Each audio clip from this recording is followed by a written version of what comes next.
Hoy vamos a hacer un resumen del pleno del Ayuntamiento de Lloret de Mar que se celebró el pasado 3 de julio. El asunto más importante que se trató fue la aprobación de la ordenanza de los habitatges de ús turístic.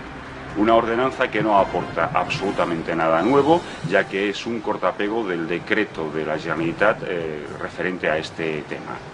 Nosotros nos hubiésemos planteado el tema en su conjunto, no solamente la ordenanza, sino la reducción de los SUTs que hay en Lloret de Mar. Hay que recordar que el 12% del parque de viviendas de Lloret de Mar está calificada como UT. Nosotros creemos que es excesivo. También queremos denunciar que se nos ha coartado el debate, se nos ha fraccionado el debate en el sentido de que ahora nos pasan la ordenanza de los UTs y más adelante hablaremos de lo que es importante, de los cuántos UTs queremos en Lloret de Mar y qué localización debemos darle. Nosotros hubiésemos planteado un debate en su conjunto para poder dar soluciones al conjunto de la problemática que tienen los UTs.